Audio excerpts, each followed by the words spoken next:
You find yourself standing at the edge of a world made entirely of light and grit, where the horizon isn't a line but a shimmering suggestion, a place where the heat of the day lingers in your bones long after the sun has dipped below the dunes of Rajasthan. We are stepping back, you and I, into the year 1785, a time when the winds of the Thar Desert carried more than just sand.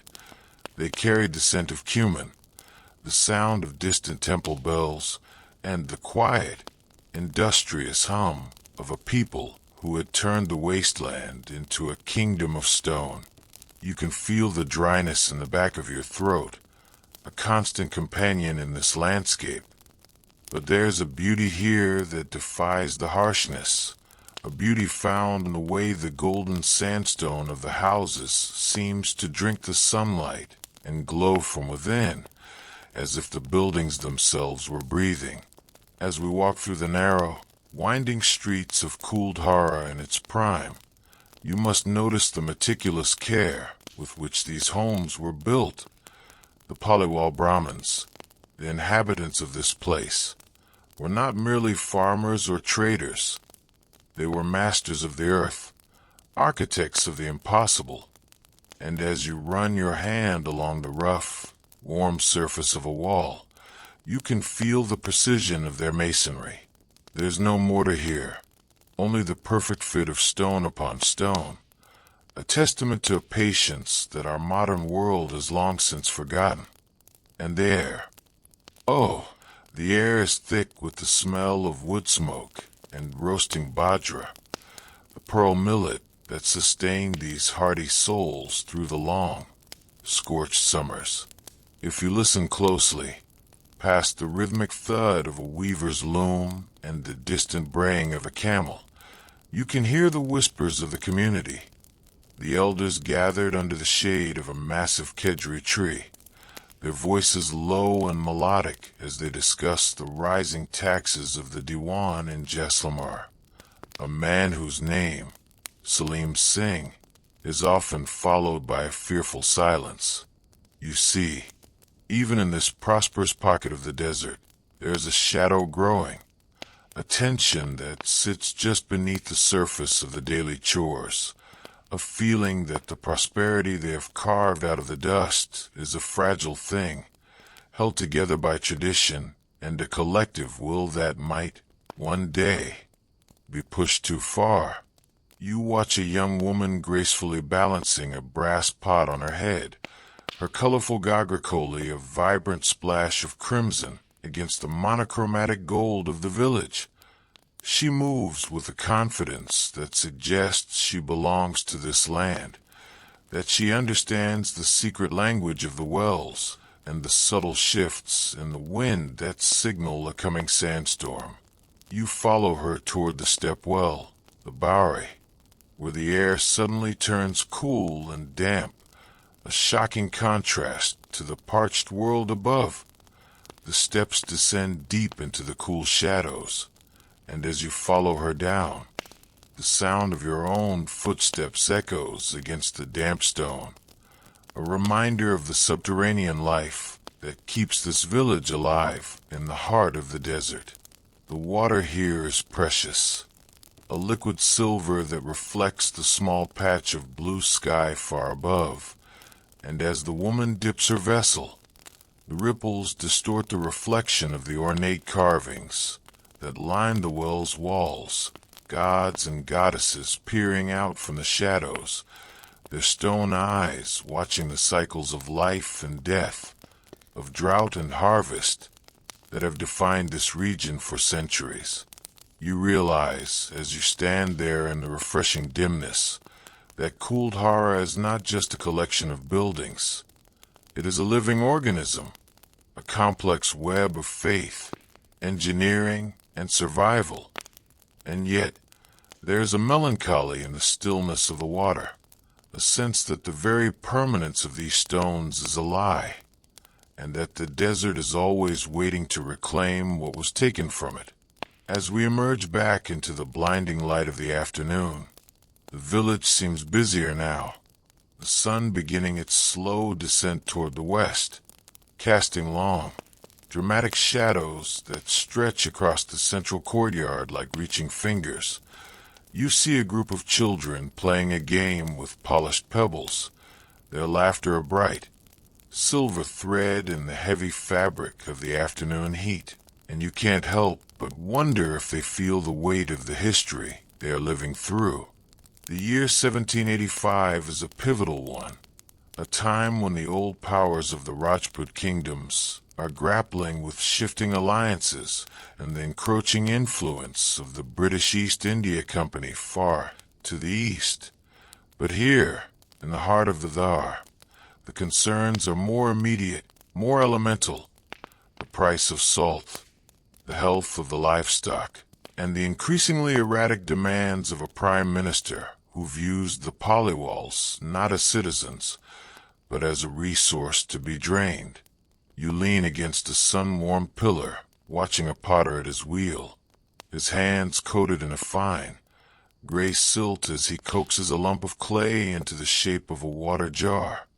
The wheel spins with a hypnotic, wobbling rhythm, and for a moment, the world seems to slow down, the passage of time marked only by the growth of the vessel under the potter's skillful fingers. There's a profound peace in this labor, a connection to the earth that is both humble and sacred, and you find yourself breathing in sync with the potter's movements, your mind wandering to the stories that these stones will one day tell, or the secrets they will keep. You see, the Paliwals were legends in their own time, credited with the ability to find water in the most barren of landscapes, to grow crops where others saw only salt and rock. They were the guardians of the desert's hidden bounty, and as you look around at the lush patches of green, at the outskirts of the village, you see the fruits of their labor. But knowledge is a dangerous thing, and in the wrong hands, it becomes a target. The wealth of Kuldhara was not measured in gold alone, but in the wisdom of how to survive where others perish, a wisdom that the Diwan, Salim Singh, coveted with a growing, obsessive hunger. The light is changing now, turning from a harsh white to a deep, honeyed amber, the kind of light that makes everything look like a memory even as it's happening.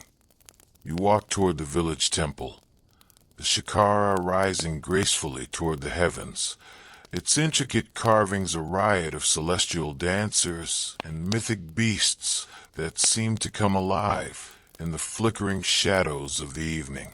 The smell of incense, heavy and sweet with sandalwood, wafts from the inner sanctum, mingling with the earthy scent of the cooling desert sand. You hear the low, rhythmic chanting of a priest, a sound that feels as old as the mountains, a vibration that anchors the village to the cosmos. You find a quiet spot on the temple steps and sit, watching the village transition from the industry of the day to the introspection of the evening. The goats are being driven back into their pens, their hooves making a soft, clicking sound on the stones, and the voices of the villagers have dropped to a murmur, as if they are afraid of disturbing the deepening twilight. You feel a sense of belonging here, a strange nostalgia for a time and place you've never known. And yet, there's a prickle of unease at the back of your neck, a feeling that this peace is a thin veil, and that something is stirring in the dark spaces between the houses. The desert at night is a different world entirely, vast. Indigo sea where the stars look close enough to touch, their cold light reflecting off the white sand like diamonds scattered on velvet. You watch as the first lamps are lit, tiny flickers of orange in the gathering gloom, and you realize how small and isolated Kuldhara really is, a tiny island of humanity in a landscape that does not care if it lives or dies. The silence here is not empty. It is a presence heavy, velvet blanket that muffles the world and turns every sound, the crackle of a fire, the hoot of an owl, the sigh of the wind, into an event of profound significance. You think about the generations of Paliwals who have sat on these same steps, looking out at the same stars, dreaming the same dreams of a good harvest and a peaceful life.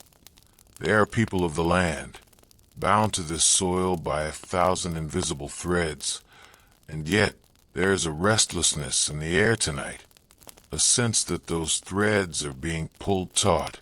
You hear a door creak open nearby, and a figure emerges, wrapped in a heavy woolen shawl against the sudden chill of the desert night. It is an old man, his face a map of 1,000 sunrises, his eyes reflecting the flickering light of a nearby torch. He looks at you, or perhaps through you, and for a moment you feel the weight of his gaze, a look that is both weary and intensely alive. He knows things that aren't written in books, things that are whispered from father to son, secrets about the desert's heart and the true cost of staying when the world wants you gone. He moves slowly, with a deliberate grace, toward the edge of the village, where the cultivated fields meet the wild, untamed dunes. You find yourself following him, your footsteps silent in the soft sand, drawn by a curiosity that is stronger than your caution. He stops at a small stone shrine, little more than a pile of weathered rocks with a few faded marigold petals scattered at its base, and he bows his head in a silent prayer that seems to last for an eternity. The wind picks up, a cold, sharp gust that carries the tang of salt from some distant, ancient seabed, and you shiver, the warmth of the afternoon now a distant memory. As the old man turns to head back into the village, he pauses and looks out toward the horizon, where the lights of Jaisalmer should be. Though they are invisible from here, his expression is one of profound sadness, a melancholy that seems to seep out of him and into the very air. You realize then that he isn't just praying for a good harvest. He's praying for his people, for their safety in a world that is becoming increasingly hostile. The Diwan's shadow is long, reaching even here, into the quiet corners of Kuldhara, and the old man can see the storm clouds gathering, even on a night as clear as this. You return to the center of the village, where a small communal fire has been lit, and you join the circle of men and women who have gathered to share stories and a bit of warmth before sleep. The firelight dances in their eyes, casting long, wavering shadows on the walls behind them, and you listen to the cadence of their speech, a dialect that is as rugged and beautiful as the land itself. They talk of the great frost of a few years back, of how the camel's breath turned to ice in the air, and of the legend of the first Paliwal, who followed a golden deer to this spot and discovered the hidden spring that gave the village life. These stories are the glue that holds them together, the myths that give meaning to their struggle, and as you listen, you feel yourself being woven into the fabric of their history. The fire pops, sending a shower of sparks spiraling up toward the stars, and for a moment, the faces of the villagers are illuminated with a startling clarity. You see the strength in their jaws, the kindness in their eyes, and the quiet resilience that has allowed them to thrive in a place that should have broken them. But you also see the weariness, the way their shoulders slump when they think no one is watching, the way they glance toward the village gates as if expecting a messenger of doom to come riding out of the dark.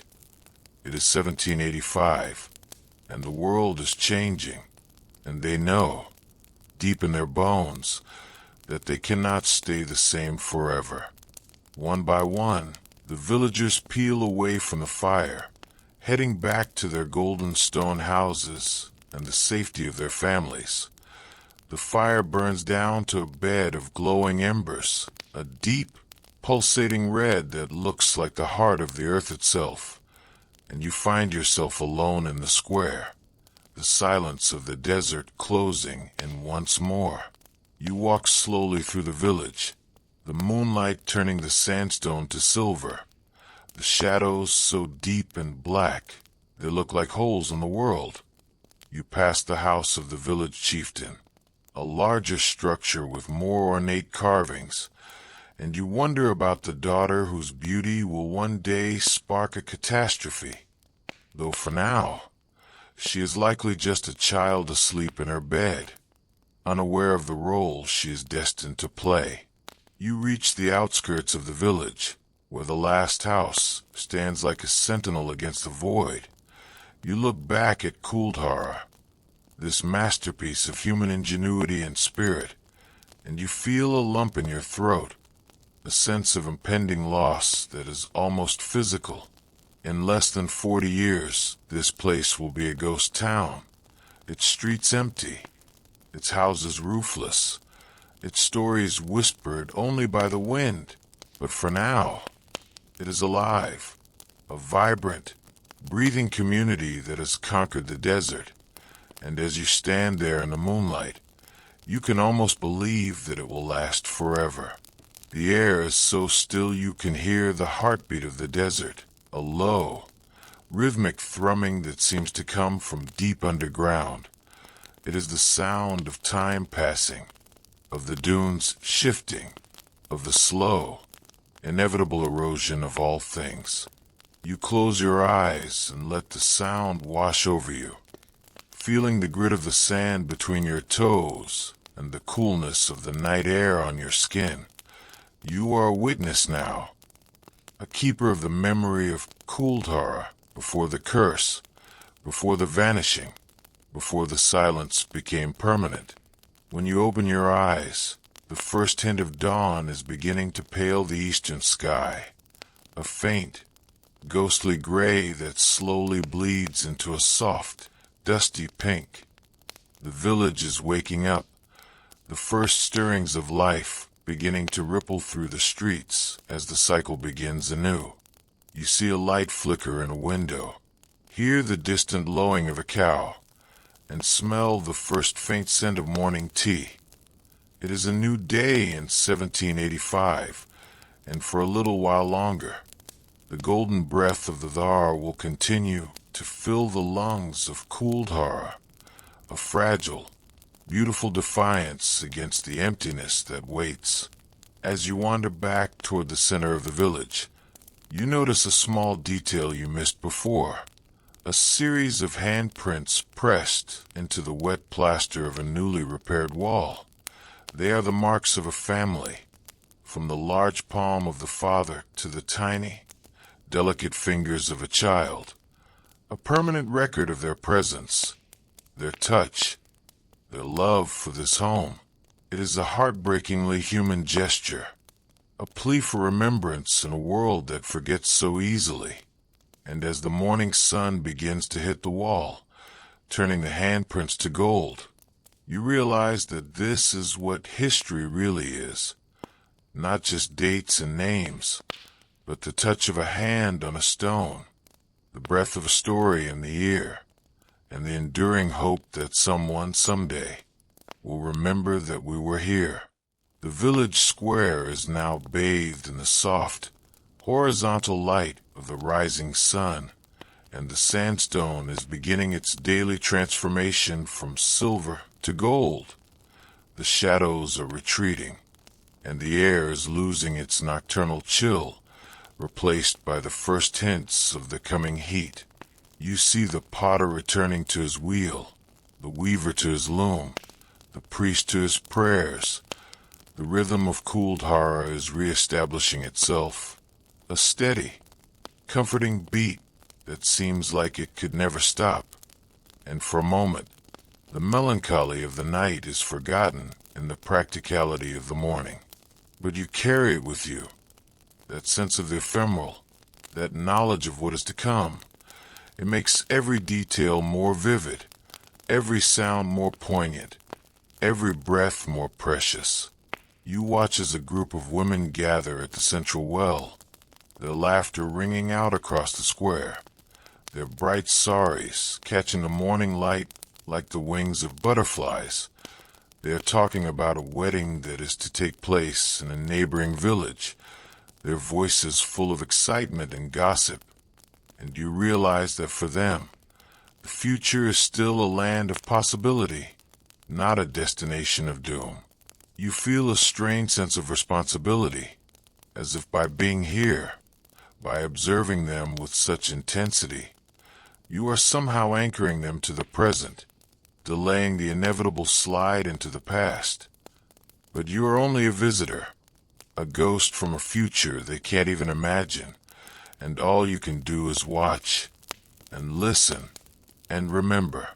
You walk toward the village gates, the massive timber doors standing open to welcome the day's travelers, and you look out across the desert, where the sand seems to stretch on forever, vast, undulating sea of gold that hides as much as it reveals. You think about the Paliwal's journey to this place centuries ago, fleeing persecution and seeking a home where they could live according to their own laws and traditions. They found it here, in the harshest of environments, and they thrived because they understood that survival is not about fighting the desert, but about learning to live in harmony with its rhythms. They built their houses to catch the breeze, their wells to trap the rain, and their lives to honor the silence. They are people of profound wisdom and quiet strength, and as you prepare to leave this moment in time and move deeper into their story, you feel a deep respect for what they have achieved. The sun is higher now, the golden breath of the Thar becoming a warm, persistent wind that rattles the dry leaves of the kedri trees and sends small dust devils dancing across the square. The village is fully awake, a bustling, vibrant community that is oblivious to the fact that it is living in the final chapters of its golden age. You take one last look at the handprints on the wall, the golden light making them look as if they are glowing from within, and you turn away, stepping back into the shifting sands of time, the sound of Kuldhara's life following you like a fading song. The journey has only just begun, and there are many more secrets to uncover in the dust of the Thar, many more whispers to hear in the silence of the ruins. The path ahead is long and winding, much like the streets of this village, and it will take us through years of prosperity and decades of despair, through the heights of Rajput splendor and the depths of a desert curse. But for now, we leave Kuldhara in the light of a 1785 morning, a place of gold and grit, of water and wisdom, a place that is, for this brief moment, perfectly, beautifully alive. The sun has climbed higher now, shedding its gentle morning amber for a fierce, uncompromising white that flattens the world and turns the shadows into sharp, jagged blades of ink. We are moving deeper into the year 1785, and as you walk beside me through the bustling marketplace of Kuldhara, you can feel the true pulse of this desert community. It is a rhythm of commerce and survival, a delicate dance of supply and demand played out on rugs spread over the dusty ground, where the air is a thick tapestry of smells.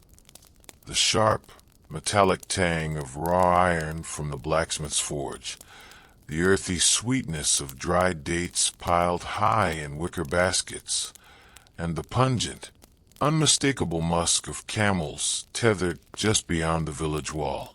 You see the Paliwals interacting with nomadic traders, men with turbans the color of bruised plums and eyes that have seen the far reaches of the Silk Road. There's a mutual respect here, a recognition that in the Thar, No one survives alone, and every grain of salt or bolt of cotton is a victory against the void. You find yourself drawn to a small stall where an elderly man is meticulously weighing out heaps of turmeric and cumin, his brass scales tipping back and forth with a rhythmic clinking that sounds like a heartbeat. His hands are stained a permanent, cheerful yellow, and as he looks up at you, his smile is a landscape of deep wrinkles and missing teeth. He offers you a small piece of jaggery, the unrefined cane sugar that tastes of smoke and earth, and as it melts on your tongue, you feel a sudden, sharp connection to the simple pleasures of this life, a life that is defined by the quality of one's word and the weight of one's harvest. But even here, amidst the vibrant colors of the spice bags and the friendly haggling of the neighbors, you notice a subtle shift in the atmosphere whenever a rider in the livery of Jaisalmer passes through the gate. The laughter falters, the voices drop, and the hands that were moments ago open in trade instinctively tighten into fists. The Diwan Salim Singh is not just a name anymore. He is a presence, a heavy, invisible weight that sits on the shoulders of every man and woman in this square. You see it in the way the village elders huddle together in the shade of the granary, their faces grim as they pass around a parchment bearing the latest decree from the fort. It is a demand for more grain, more silver, more labor to fuel the Diwan's grand architectural ambitions and his even grander appetite for power. And as you watch the elders, you realize that the prosperity we saw this morning is being hollowed out from within, leaving a shell of gold that hides a growing rot of debt and desperation. The Paliwals are a wealthy community, yes, but their wealth is tied to the land and the seasons, not to the whims of a man who views the desert as his personal coffer. And as the sun beats down on the square, you feel the heat of a different kind of fire, a slow-burning resentment that is beginning to char the edges of the village's peace. You walk away from the market, seeking the relative quiet of the residential quarters, where the houses stand in orderly rows like soldiers on parade. The architecture here is a marvel of environmental engineering, the thick stone walls keeping the interior cool, while the narrow streets act as wind tunnels, funneling the rare, refreshing breezes through the heart of the village. You notice the small stone niches carved beside every doorway, holding oil lamps that are lit at dusk to guide the way. And you imagine the village at night, a constellation of tiny stars reflected in the dark eyes of the desert. But even here, the signs of strain are visible if you know where to look. A wall that has begun to crumble and hasn't been repaired, a garden that has gone brown for lack of water, a silence in the courtyards that feels more like exhaustion than tranquility. You see a group of men digging a new well on the outskirts of the village, their bare backs glistening with sweat as they haul buckets of sand and rock up from the depths. It is backbreaking work, a desperate gamble against the encroaching drought. And as you watch them, you feel a sense of profound admiration for their tenacity. They do not complain. They do not waver. They simply dig, driven by a primal instinct to protect their families and their future. But you also see the fear in their eyes, the knowledge that even the deepest well cannot save them if the political winds turn against them. The water they find is brackish and bitter, a reminder that the desert does not give up its treasures easily, and as they taste the salt on their lips, they look toward the horizon with a longing that is hard to witness, a longing for a time when the only master they served was the sun. The sun is higher now, the golden breath of the Thar becoming a warm, persistent wind that rattles the dry leaves of the kedri trees and sends small dust devils dancing across the square. The village is fully awake, a bustling, vibrant community that is oblivious to the fact that it is living in the final chapters of its golden age. You take one last look at the handprints on the wall, the golden light making them look as if they are glowing from within, and you turn away, stepping back into the shifting sands of time, the sound of Kuldhara's life following you like a fading song. The journey has only just begun, and there are many more secrets to uncover in the dust of the Thar, many more whispers to hear in the silence of the ruins. The path ahead is long and winding, much like the streets of this village, and it will take us through years of prosperity and decades of despair, through the heights of Rajput splendor and the depths of a desert curse. But for now, we leave Kuldhara in the light of a 1785 morning, a place of gold and grit, of water and wisdom, a place that is, for this brief moment, perfectly, beautifully alive.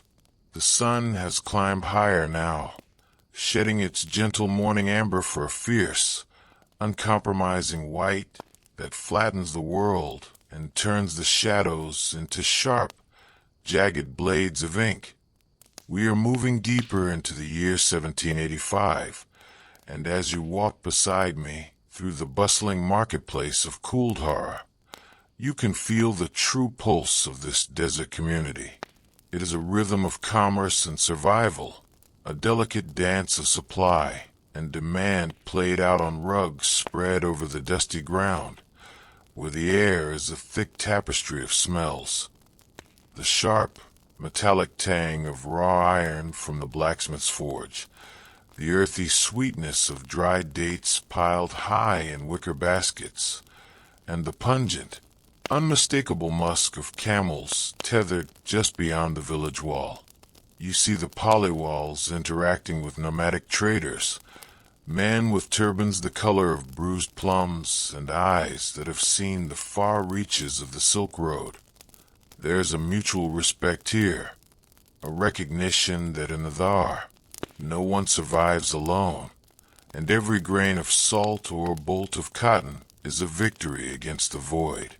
You find yourself drawn to a small stall where an elderly man is meticulously weighing out heaps of turmeric and cumin, his brass scales tipping back and forth with a rhythmic clinking that sounds like a heartbeat.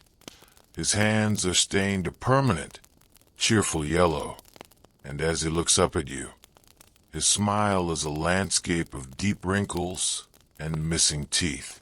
He offers you a small piece of jaggery, the unrefined cane sugar that tastes of smoke and earth, and as it melts on your tongue, you feel a sudden, sharp connection to the simple pleasures of this life, a life that is defined by the quality of one's word and the weight of one's harvest.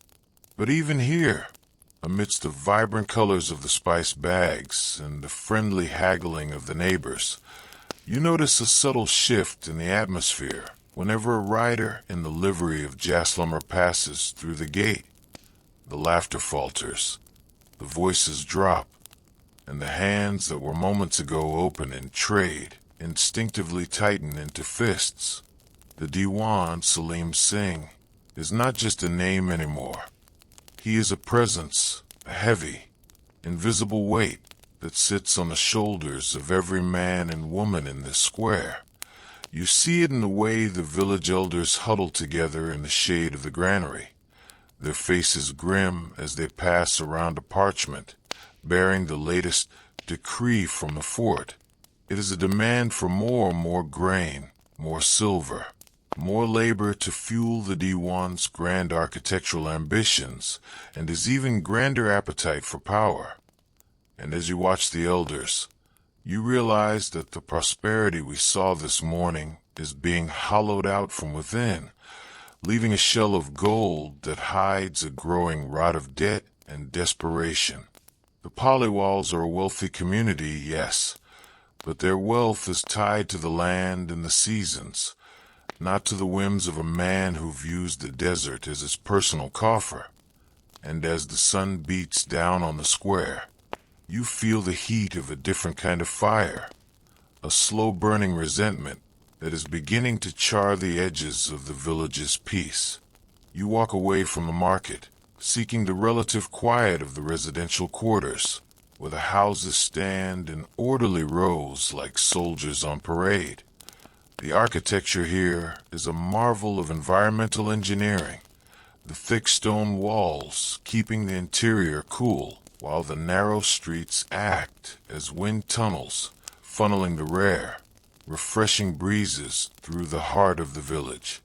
You notice the small stone niches carved beside every doorway, holding oil lamps that are lit at dusk to guide the way.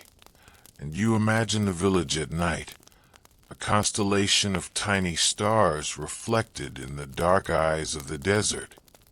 But even here, the signs of strain are visible if you know where to look. A wall that has begun to crumble and hasn't been repaired, a garden that has gone brown for lack of water, a silence in the courtyards that feels more like exhaustion than tranquility. You see a group of men digging a new well on the outskirts of the village, their bare backs glistening with sweat as they haul buckets of sand and rock up from the depths. It is backbreaking work, a desperate gamble against the encroaching drought. And as you watch them, you feel a sense of profound admiration for their tenacity. They do not complain. They do not waver.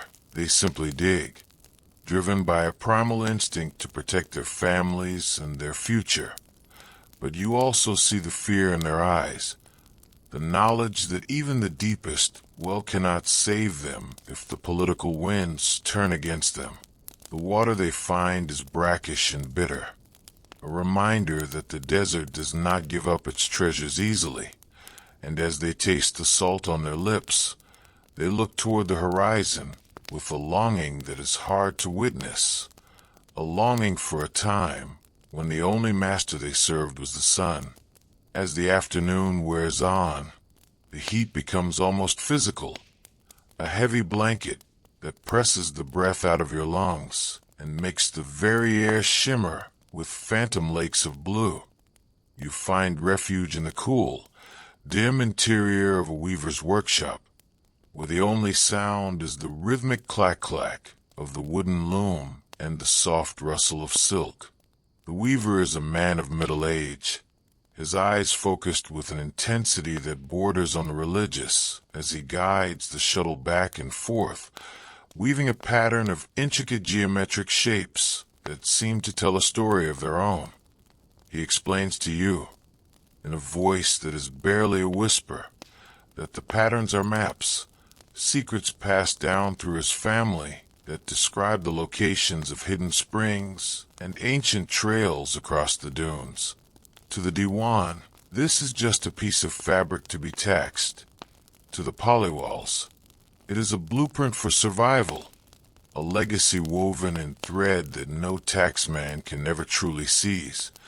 And as you watch the cloth grow, you realize that the resistance of Kuldhara is not found in swords or shields, but in the preservation of their culture and their knowledge.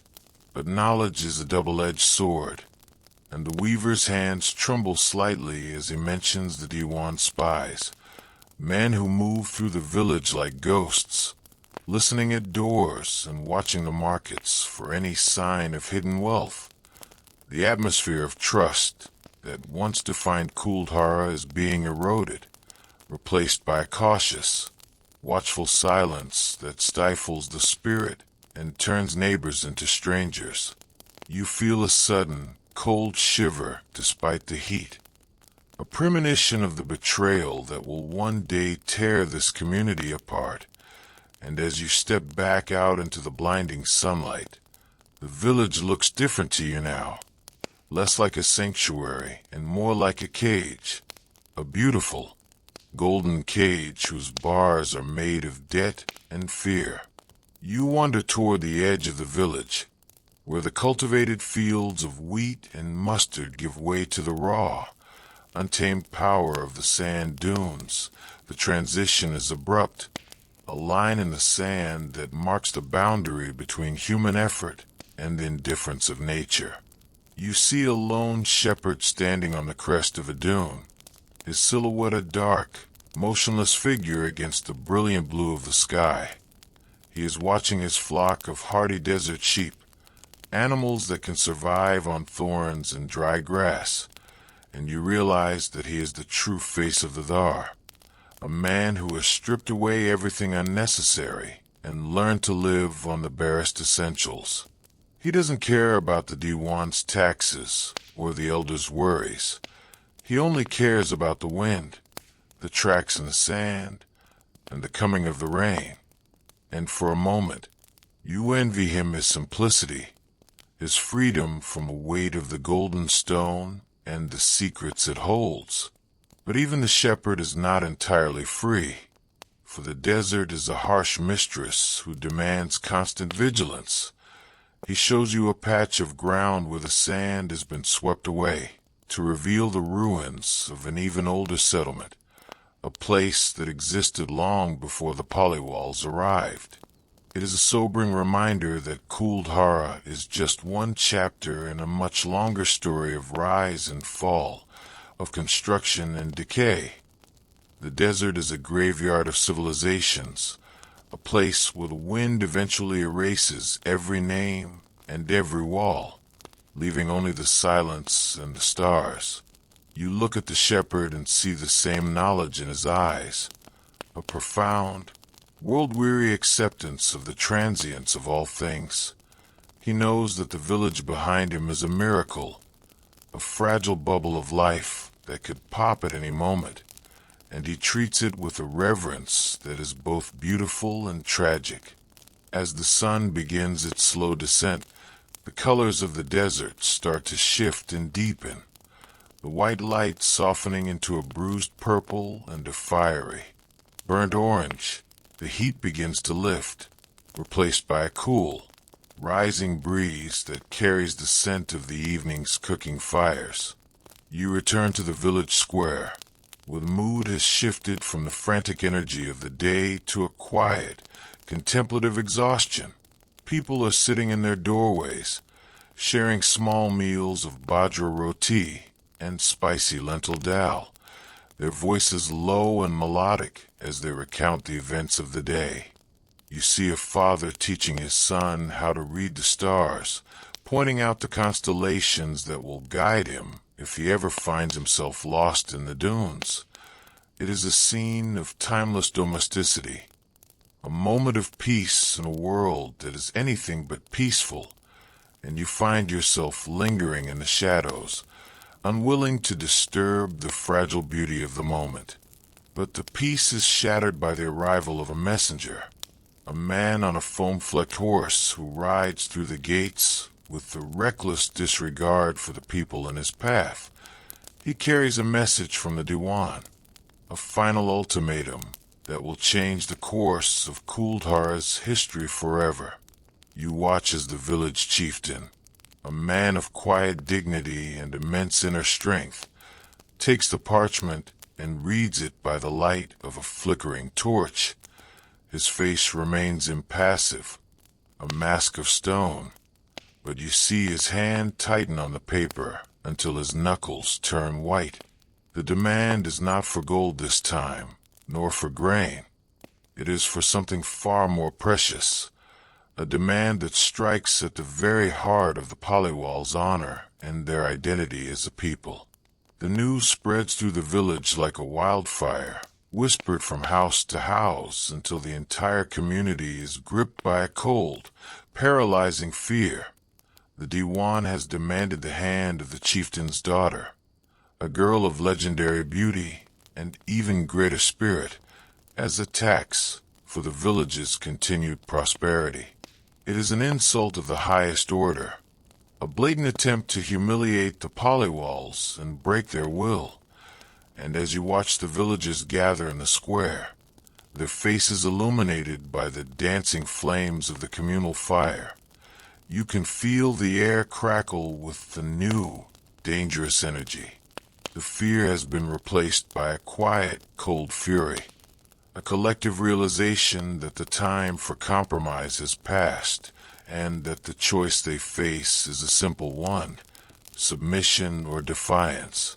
The elders speak in low, urgent tones, their voices a hum of debate and disagreement.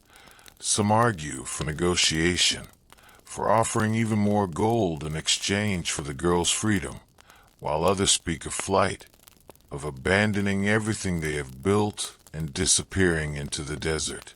But flight is a desperate gamble, a journey into the unknown with no guarantee of survival, and the thought of leaving their beautiful, golden village is almost too much to bear.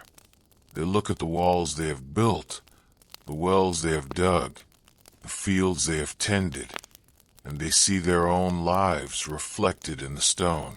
To leave Kuldhara is to leave themselves behind, to become ghosts before their time, and yet, to stay is to lose their soul, to become slaves to a man who knows no mercy. You see the chieftain's daughter standing in the shadows of the temple, a young woman with eyes as dark as the desert night, and a posture that is as straight and unyielding as a kedri tree. She does not cry.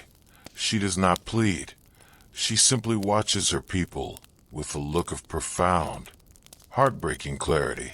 She knows that her fate is tied to the fate of the village, and that whatever decision is made tonight will echo down through the centuries. She is the catalyst, the spark that will ignite the fire. And as you look at her, you realize that she is the true heart of Kuldhara, the embodiment of its beauty, its resilience, and its ultimate, tragic defiance. The debate rages on long into the night, the moon climbing high into the sky and casting a cold, silver light over the assembly. The voices grow weary, the arguments circular, until finally, a silence falls over the square, a silence so deep and heavy that you can hear the flickering of the torches. It is the silence of a decision made, a collective will that has finally found its center. The Paliwals will not submit, and they will not negotiate. They will do the one thing the Diwan never expected, the one thing that will ensure their story is never forgotten. They will vanish, not tonight and not tomorrow, but soon they will begin the secret preparations, the quiet gathering of essentials, the subtle redirection of resources that will allow an entire village of 1,500 people to disappear without a trace. It is a plan of staggering audacity, a logistical nightmare that only a people as organized and disciplined as the Paliwals could ever hope to pull off. And as you watch them begin to disperse, heading back to their homes to start the long, agonizing process of saying goodbye to their lives, you feel a sense of profound awe at their courage. They are choosing the desert over the Diwan, the unknown over the intolerable, and as they move through the moonlit streets, they look like shadows already, ghosts haunting their own homes. You follow the chieftain back to his house, where he sits alone in the darkness, staring at the empty hearth. He is a man who has lost everything and gained his honor, a trade that feels bitter and hollow in the cold light of the moon. He thinks of the generations who came before him, of the blood and sweat that went into every stone of this village, and he wonders if they would approve of his decision.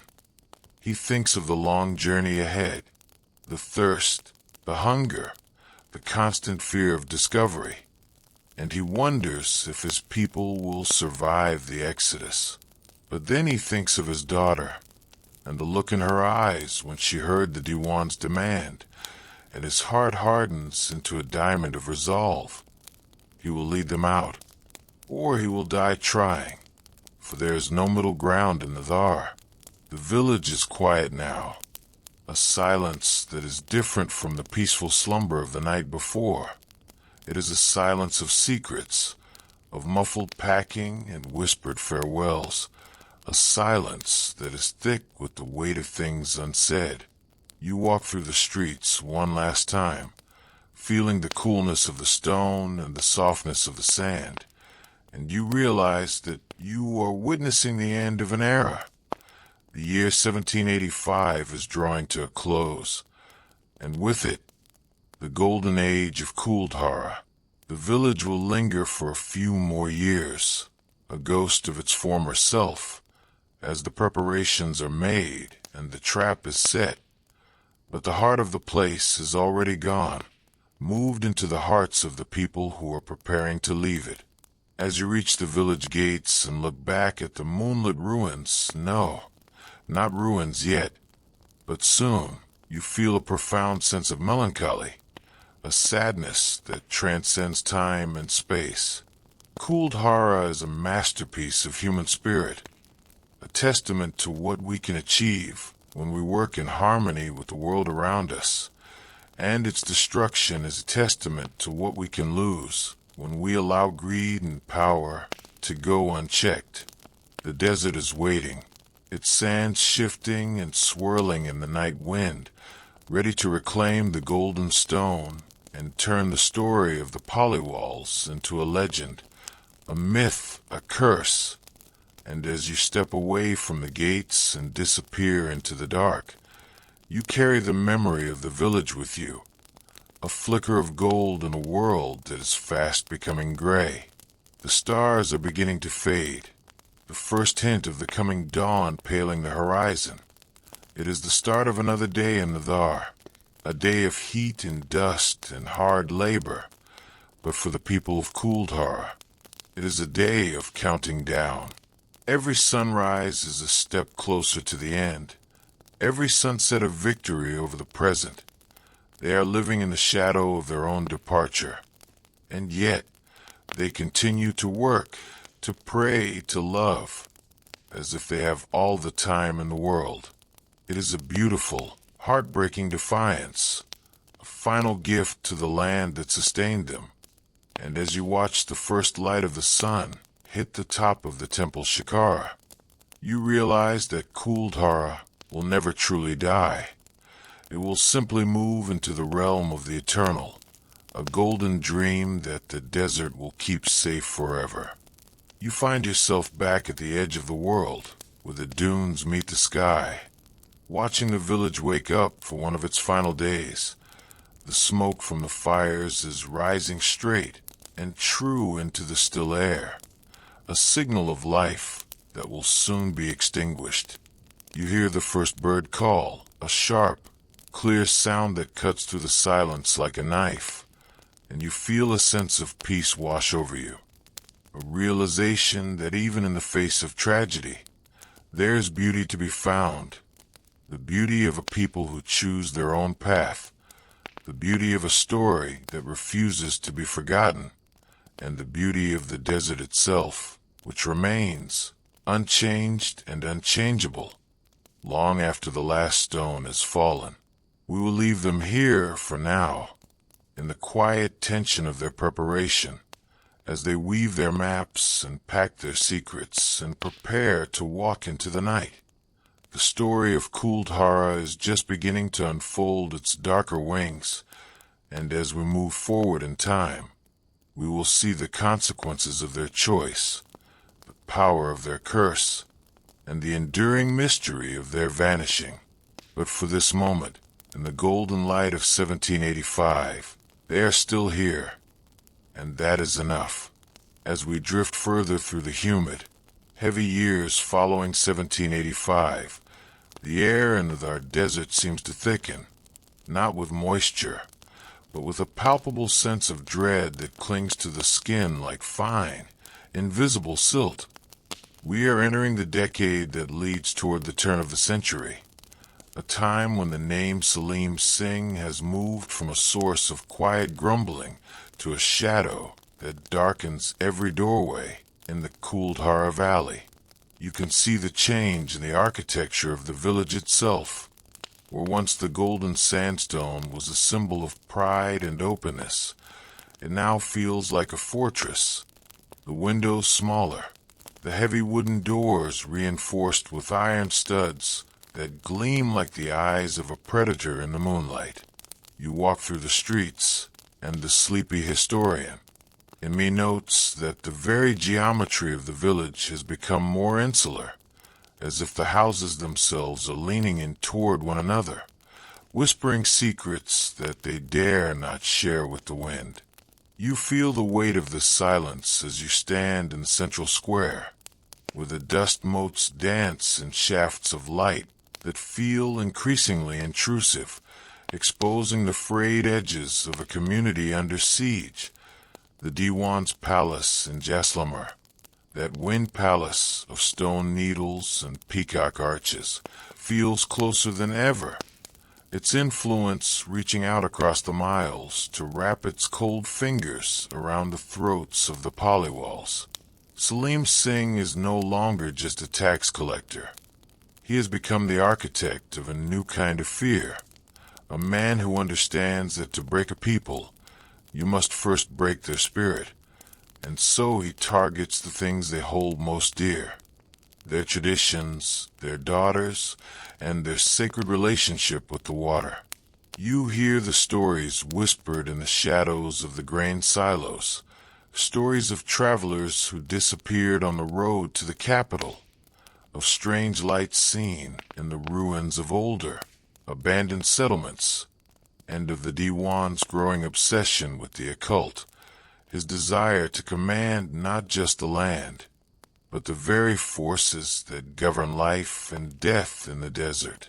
You find yourself sitting in the courtyard of a middle-aged stonecutter, a man whose family has worked the Jaisalmer yellow stone for 10 generations, his hands a map of scars and calluses earned in the service of beauty. But today, he is not carving floral motifs or the delicate lattices of a jolly screen. He is carving small, cryptic symbols into the foundation stones of a new house, symbols intended to ward off the evil eye and protect the inhabitants from the darkness that is gathering. He looks at you with a weary, knowing gaze, and you see the reflection of a man who knows that his craft is being perverted by necessity, that the stone he loves is being used to build tombs instead of homes. He speaks of the whispering walls of Kuldhara, a phenomenon where the wind, catching in the vents and crevices of the buildings, sounds like the low, mournful chanting of 1,000 voices, a sound that makes the hair on your arms stand up and your heart beat with a slow, heavy rhythm. It is a sound that follows you as you move toward the village's northern edge, where the great reservoir, the heart of their agricultural miracle, is beginning to show the first signs of a prolonged, unnatural drought. The water level has dropped, revealing the ancient, silt-covered steps and the skeletons of drowned trees that reach up like desperate hands toward the sun.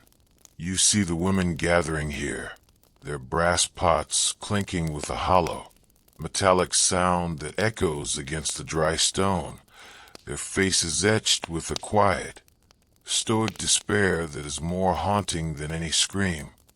They speak of the bitter wells, of how the water that once tasted of the earth's sweetness is now tainted with a metallic tang, as if the very soil is being poisoned by the Diwan's greed. You realize that the environmental mastery of the Paliwals, their ability to coax life from the sand, is being systematically sabotaged, a slow-motion catastrophe that is designed to force them into total dependency or total destruction. But the Paliwals are not a people who break easily, and in the dim light of the evening, you see the subtle signs of their resistance, the way the grain is hidden in secret chambers beneath the floors, the way the messages are passed through the rhythmic tapping of looms, the way the community draws closer together even as the world around them falls apart. You follow a young man as he slips out of the village under the cover of a moonless night, his movements fluid and silent as he navigates the dunes with the ease of a desert fox. He is a runner, a link in a secret network that connects Kuldhara to the 83 other Paliwal villages in the region, a network that is even now coordinating the final, desperate response to the Diwan's tyranny. You feel the thrill of the clandestine, the sharp, electric charge of a people who have reached their breaking point and are preparing to strike back, not with swords, but with a silence so profound it will resonate for centuries. The year is now 1795, and the tension in Kuldhara has reached a fever pitch, a high-frequency vibration that you can feel in your teeth and the soles of your feet. The Diwan's demands have become more erratic, more cruel, a twisted game of cat and mouse played out against the backdrop of a dying landscape. You see the chieftain, his hair now white as the desert salt, standing on the balcony of his house and looking out over his domain with a look of such profound sorrow that it makes your own chest ache. He knows that the time for preparation is almost over, that the maps have been woven, the secrets packed, and the curse prepared. He thinks of the daughter he has hidden away in the inner rooms, the girl whose beauty has become a curse of its own, and he wonders if any of them will truly escape the shadow of Salim Singh, or if they will simply become another layer of dust in the desert's long, indifferent memory. You find yourself drawn to the village temple again, but it feels different now. The air inside heavy with the scent of old incense and the cold, damp smell of stone that has seen too much.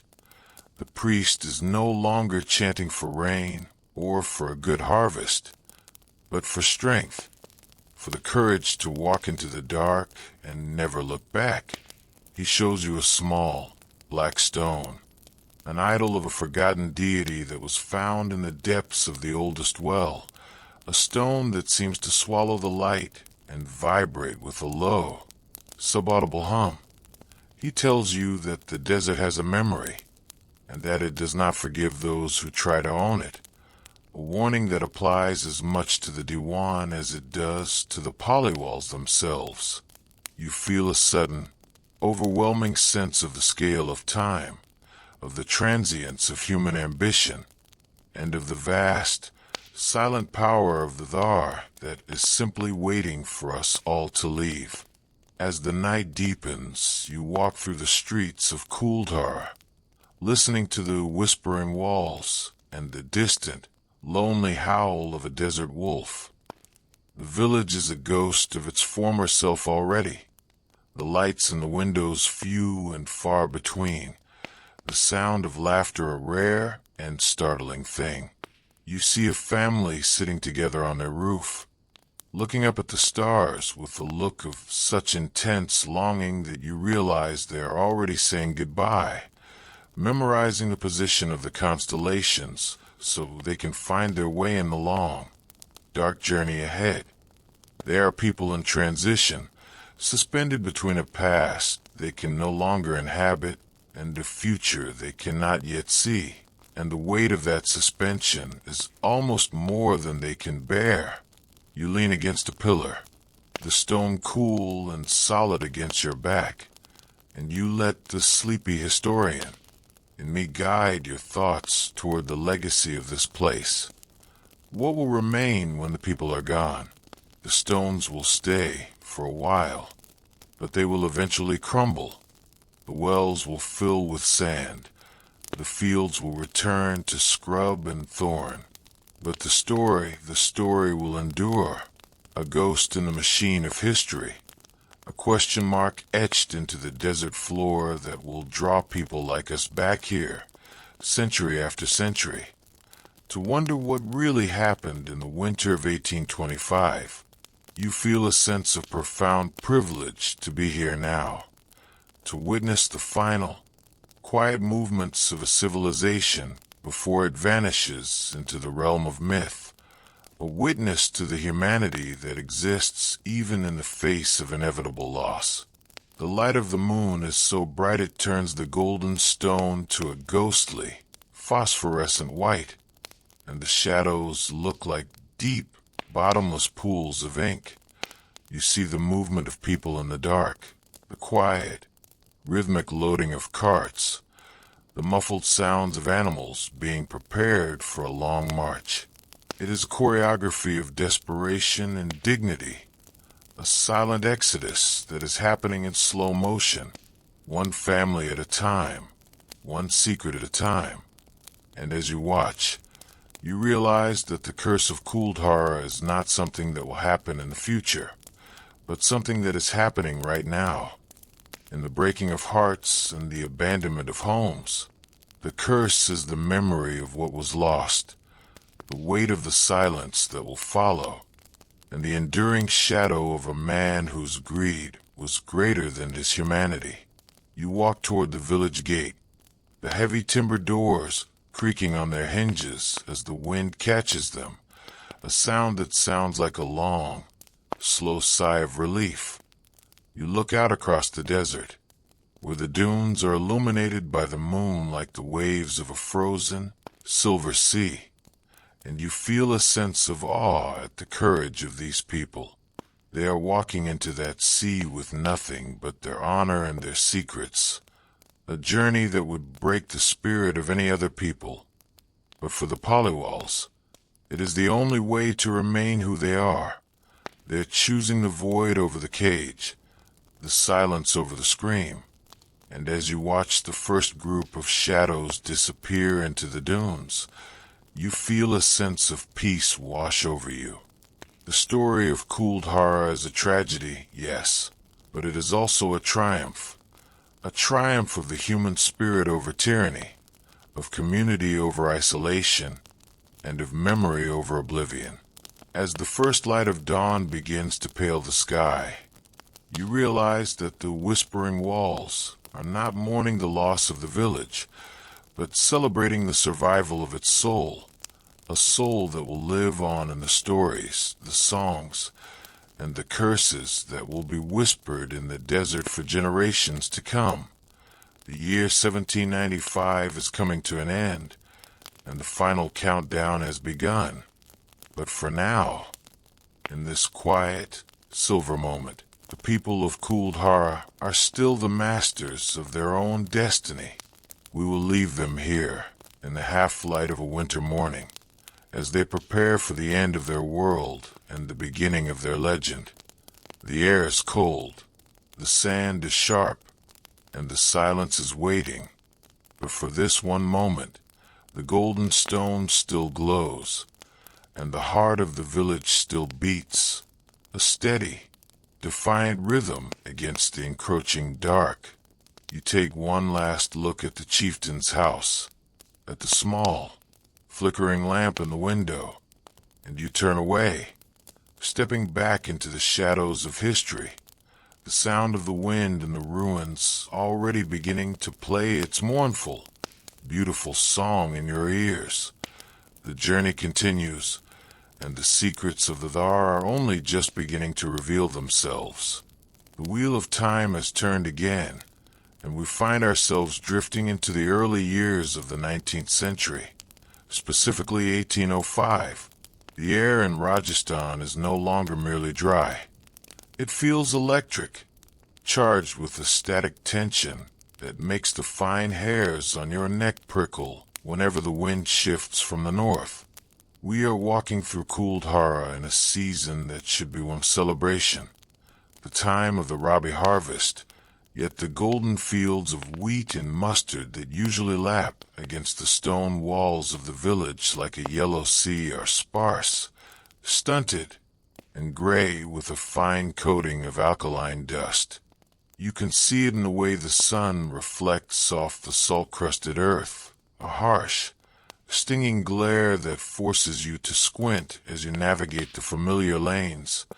The sleepy historian in me notes that the very color of the village has changed. the vibrant gold of the sandstone now muted by a layer of neglect, as if the houses themselves are withdrawing, pulling their spirits inward to conserve what little life remains. You watch a farmer kneeling in his field, his fingers sifting through the parched soil with a desperation that is quiet and profound.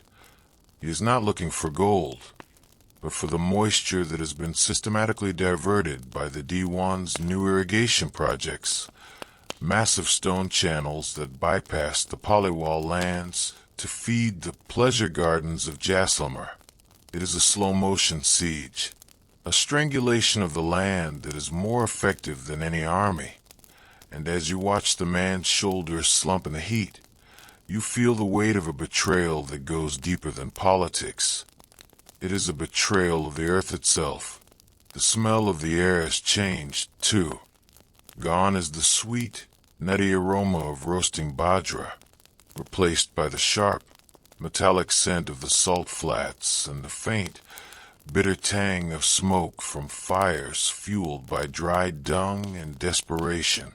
You follow the farmer as he returns to the village, his gait heavy and uneven, and you notice how the streets have become narrower, crowded with the debris of a community that is beginning to fracture. Piles of unused stone, broken carts, and the silent, watchful eyes of children who no longer play the games of their parents. You see the Diwan's tax collectors, men in silk tunics that look garish and obscene against the backdrop of the dusty village, moving from house to house with their ledgers and their whips. They are not just taking the grain and the silver. They are taking the hope, the very belief that hard work and faith can protect a family from the whims of a tyrant. You hear the sharp, rhythmic crack of a whip against a stone wall, a sound that echoes through the narrow lanes like a gunshot, and you see the way the villagers flinch, their bodies remembering the violence even when their minds try to ignore it. We find ourselves back in the weaver's workshop, but the loom is silent now. The wooden beams covered in a fine layer of spiderwebs and dust. The weaver sits in the corner, his hands idle, staring at a half-finished tapestry that depicts a lush, green valley that no longer exists. He tells you, in a voice that is dry and brittle like autumn leaves, that the Diwan has forbidden the weaving of the secret maps, that any cloth found with the subversive patterns of the Paliwals is confiscated and burned. The memory of their land is being erased, thread by thread, and as you look at the weaver's empty hands, you realize that the greatest tragedy is not the loss of the village, but the loss of the stories that made it a home. He shows you a small scrap of silk he has hidden in his turban, a fragment of deep indigo and crimson that feels impossibly soft against your skin. It is a piece of the past, a relic of a time when the desert was a partner, not an enemy. The whispering walls are louder now, the wind catching in the empty window frames and the cracked masonry to create a low, mournful drone that sounds like a dirge for a dying world. You walk toward the chieftain's house, where a group of elders is gathered in the inner courtyard, their voices low and urgent as they discuss the latest news from the capital. The Diwan's obsession with the chieftain's daughter has become a public scandal, a festering wound that threatens to infect the entire region. Salim Singh has built a palace for her in Jaisalmer, a gilded cage of marble and mirrors, and he has sworn that if she is not delivered to him by the next full moon, he will raise Kuldhara to the ground and salt the earth, so that nothing will ever grow here again. You see the chieftain, his face a mask of iron and sorrow, as he listens to the threats. He is a man who is watching his world dissolve around him, and yet there's a spark of something unyielding in his eyes, a flicker of the old Paliwal fire that refuses to be extinguished. You move through the shadows of the courtyard, listening to the clinking of the brass lamps and the soft, rhythmic breathing of the men as they weigh their options. There's no talk of surrender, only of the great departure, the final, desperate exodus that has been whispered about for years. They are coordinating with the other 83 villages, synchronizing their movements so that when they go as one, a ghost nation vanishing into the dunes in a single night. It is a plan of terrifying scale, a logistical masterpiece that requires absolute secrecy and absolute trust. You feel the tension in the air, a high-frequency vibration that makes your teeth ache, as the elders finalize the details of the caches of water and food hidden along the route, the signals to be sent by mirror and smoke, and the final, terrible curse that will be laid upon the stones they leave behind. As the sun begins to set, the sky turns a deep, bruised purple, color of an old wound, and the stars begin to poke through the haze like the eyes of watchful spirits. You walk toward the village temple, where the priest is preparing for the evening arti, his movements slow and deliberate as he lights the oil lamps and rings the small brass bell. The sound is thin and lonely in the vast silence of the desert, a reminder of the fragility of human faith in the face of such overwhelming darkness. But as the villagers begin to gather, their faces illuminated by the flickering flames, you see a strength in them that defies the D1's power.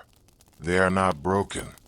They are simply waiting, their spirits coiled like spring, ready to leap into the unknown when the moment is right. You sit on the temple steps, watching the light fade from the golden stone, and you think about the nature of a curse. Is it a spoken word, a magical spell, or is it simply the weight of a collective grief so profound that it stains the very earth?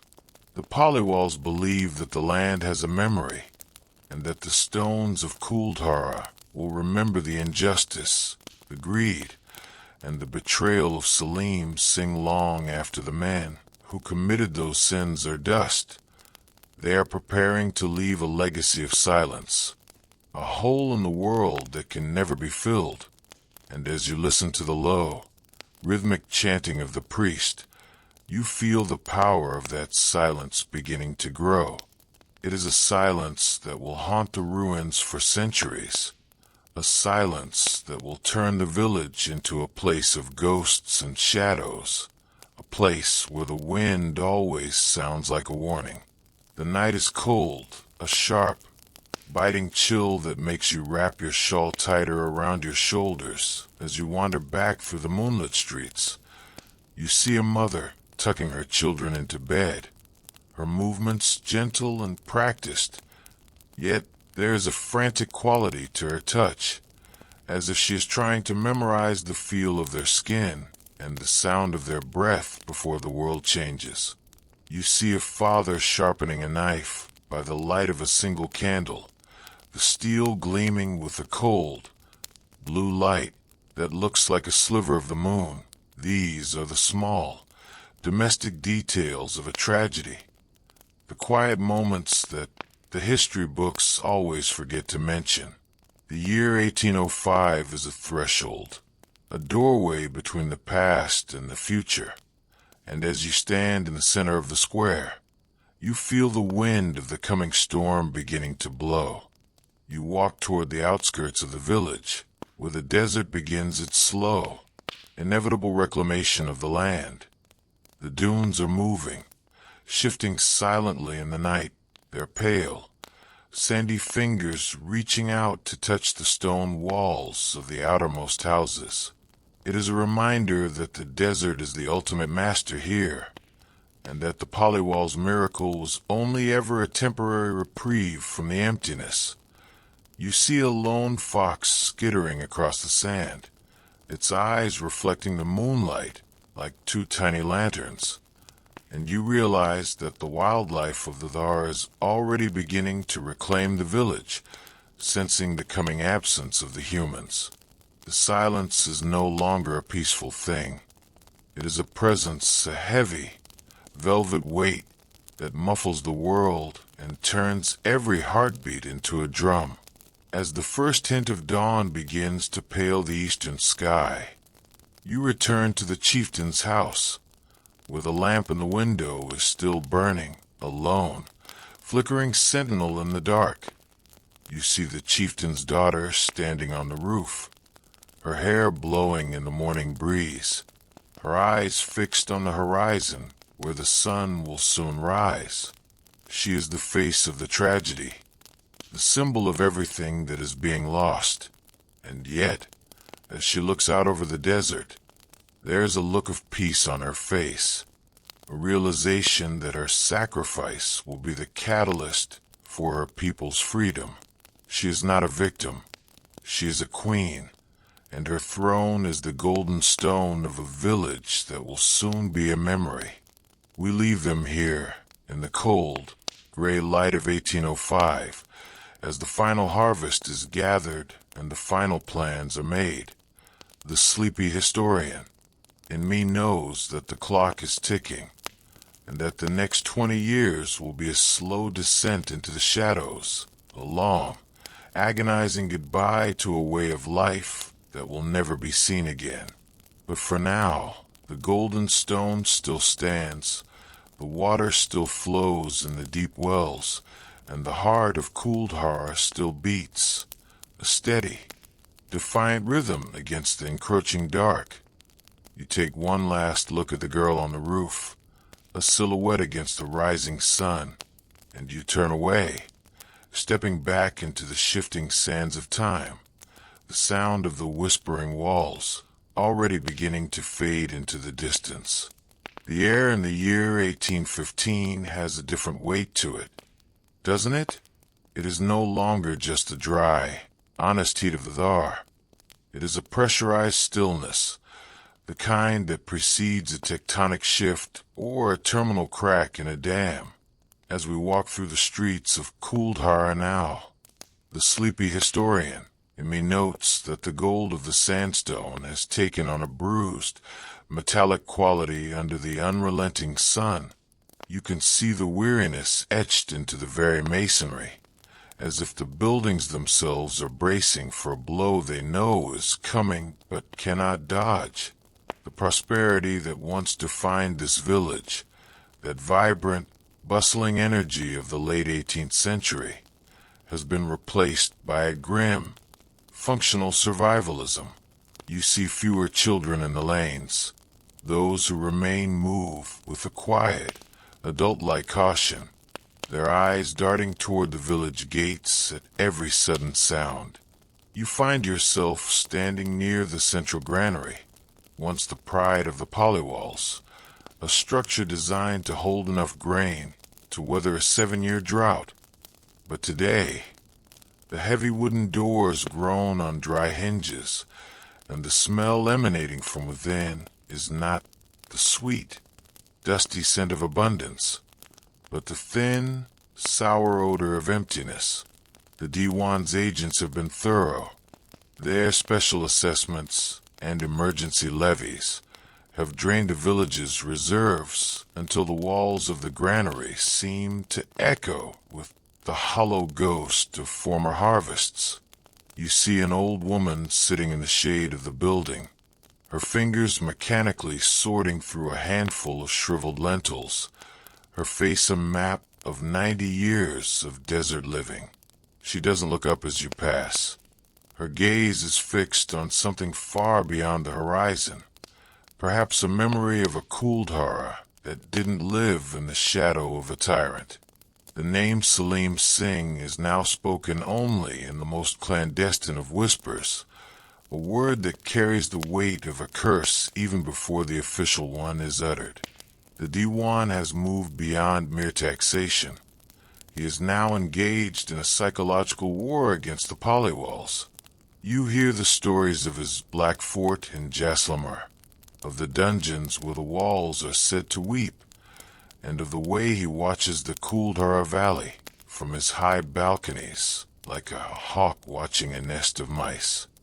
He has begun to send his tax inspectors, not just to count grain, but to linger in the streets, to stare at the daughters of the village with a predatory entitlement that makes the blood of the young men boil. You feel that heat now, a low simmering rage that pulses through the village like a fever.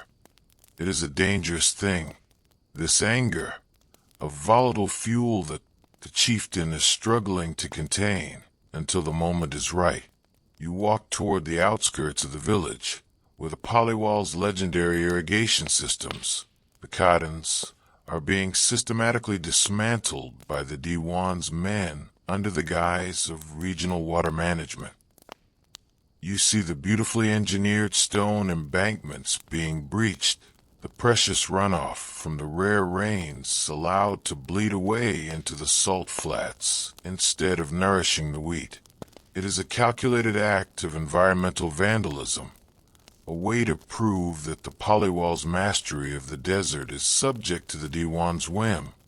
And as you watch the water disappear into the thirsty sand, you feel a sense of profound mourning for the ingenuity that is being discarded. The engineers, men whose ancestors calculated the slope of the land to the fraction of an inch, stand by with their tools in their laps, their faces stony and unreadable. They are not fighting back, not yet, but you can see the calculations continuing in their eyes, the mental maps of a different kind of journey being drawn. We find ourselves in the cool, subterranean depths of a private cellar, away from the prying eyes of the Diwan spies here. The air is thick with the smell of old parchment and the sharp tang of ink. You see the village elders huddled around a single oil lamp, their shadows dancing on the rough-hewn stone walls like giants in a puppet play. They are not discussing taxes today. They are discussing the agreement of the 84. This is the secret pact between all the Paliwal villages of the region, a commitment to a shared destiny that transcends individual survival. You hear the scratch of a quill on paper, a sound that feels as momentous as the crashing of waves. They are formalizing the plan for the exodus, assigning roles, designating meeting points in the deep desert, and establishing the signals that will trigger the mass vanishing. One elder, a man with hands stained by the dyes of his trade, points to a map drawn on a piece of cured goat hide. It shows the hidden paths through the sand dunes, the ancient caravan routes that have been reclaimed by the sand but are still known to those who know how to read the wind. He speaks of the night of the silent bells, a night when every camel's bell will be stuffed with wool, every cartwheel wrapped in leather, and every footfall muffled by the grace of the gods.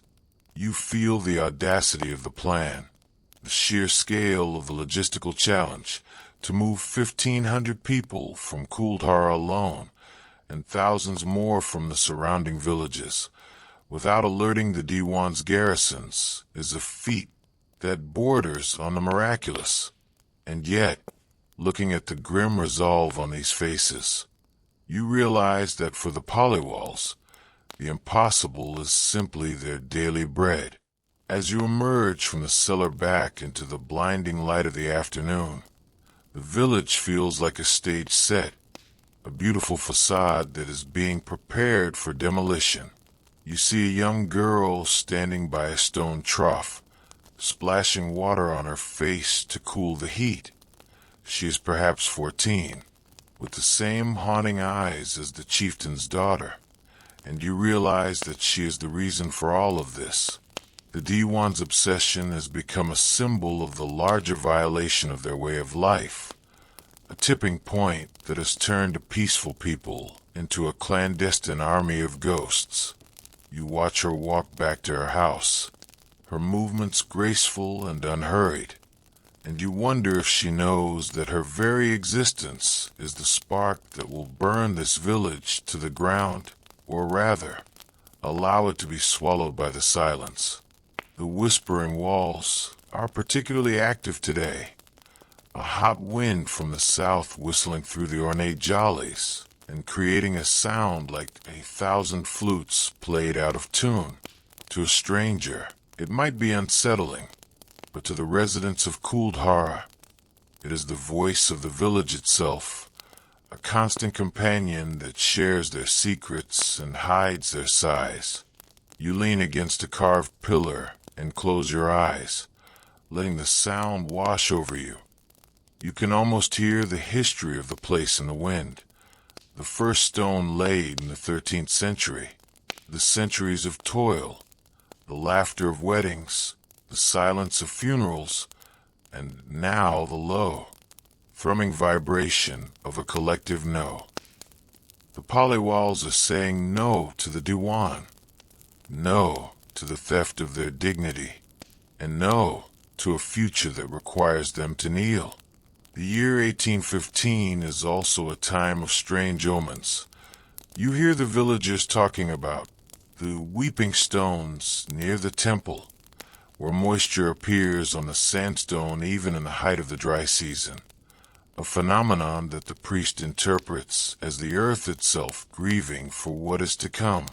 You see a flight of desert vultures circling high above the village, their black wings stark against the white-hot sky, as if they are waiting for the moment the life force of Kuldhara finally wanes.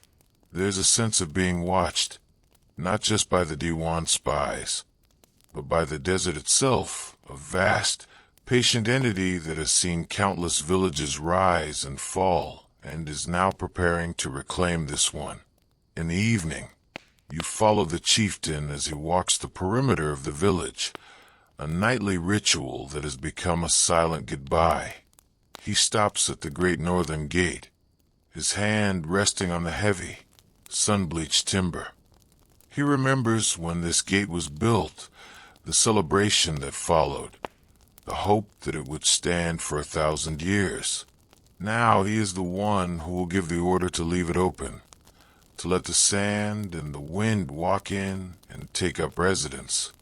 He looks out toward the lights of Jaisalmer, a faint, golden glow on the horizon that represents everything he is fighting against.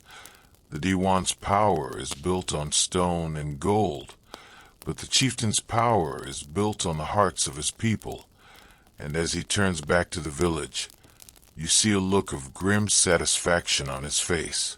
Salim Singh may have the palace, but the Paliwals will have the last word. You walk through the residential quarter, where the sound of muffled packing has become the soundtrack of the night. You see a man bearing a cache of copper coins beneath the floorboards of his kitchen, not in the hope of returning for them, but as a final act of defiance, a way to ensure that his wealth never reaches the Diwan's coffers. You see a woman carefully wrapping a small stone idol in a piece of silk, her movements tender and reverent. She is taking her gods with her, leaving behind only the empty shell of the temple. These are the quietest of preparations, done in the dark, with the constant fear of a knock on the door, and yet there's a strange sense of liberation in it. The weight of the property, the burden of the golden cage, is being shed, leaving only the essentials of identity and faith. The sleepy historian in me wonders about the psychological toll of this decade. How does one live for 10 years in a home they are planning to abandon? How does one plant a tree knowing they will never see it fruit? You see the answer in the faces of the Paliwals. They have become a people of the moment, their focus narrowed to the immediate needs of their community and the long-term goal of the Exodus. They have already checked out of the physical world of Kuldhara. They are living in the space between, a liminal state where the stones are already ghosts and the desert is already home. It is a profound, collective detachment, that makes them untouchable by the Diwan's threats. You cannot threaten a man with the loss of what he has already given up. As the moon rises, turning the village into a silver graveyard, you find yourself back at the temple steps. The priest is there, sitting in silence, his beads moving slowly through his fingers. He tells you that the curse is not a weapon of destruction, but a seal of protection. It is a way to ensure that the sanctity of their home is never violated by those who drove them out. He speaks of the memory of the stone, how the sandstone of Kuldhara will soak up the injustice of these years and radiate it back to anyone who tries to settle here. Is a chilling thought. The idea of an entire village becoming a sentient warning, a monument to a crime that can never be forgotten. The night air is cold now, the sharp, crystalline chill of the desert winter beginning to bite.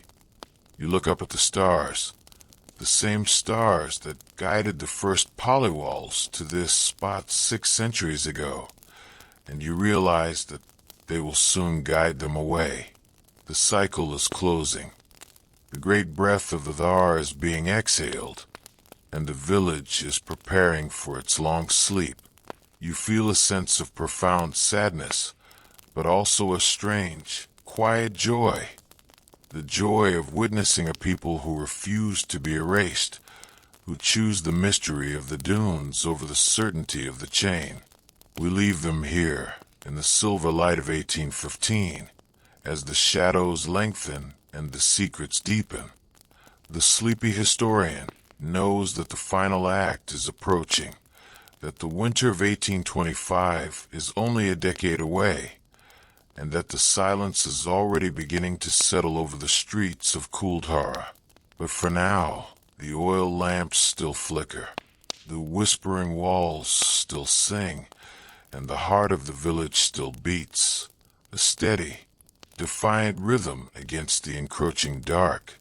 You take one last look at the golden stone, now turned to silver by the moon, and you turn away, stepping back into the shifting sands of time, the memory of the Paliwal's courage, a flicker of light in your own heart. We are now drifting into the year 1824, the penultimate chapter of Kuldhara's breathing history. The air has grown so thin and dry that every sound, every footstep, seems to travel across the valley with a clarity that is almost painful. The sleepy historian in me notes that the village has entered a state of suspended animation. It is a ghost town that hasn't yet realized it's dead. You walk through the streets, and the golden sandstone, once so vibrant, now looks like sun-bleached bone. It has been stripped of its luster by years of neglect and the relentless, abrasive scouring of the desert wind. There's a profound, heavy stillness here, the kind of silence that exists in the heart of a storm, a silence that is not empty but packed tight with the unsaid and the undone. You find yourself standing at the threshold of a house that was once a center of life, a home where 3 generations lived under one roof. But today, the door hangs crookedly on a single hinge, and the interior is a cavern of shadows and dust. You see a wooden cradle sitting in the corner, its rockers worn smooth by years of use, now holding nothing but a layer of fine, gray sand. It is a heartbreaking sight, a symbol of the future that was stolen from this place, and you feel a sudden, sharp pang of grief for the children who will never be born here.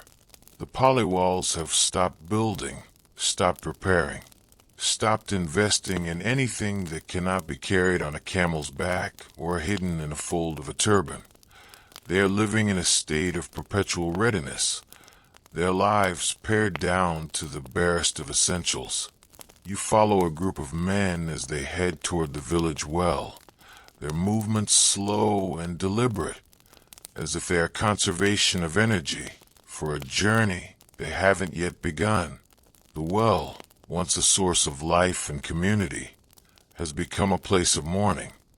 The water is so low now that it takes 10 minutes for the bucket to reach the bottom, and when it comes up, it is thick with silt and the bitter taste of salt.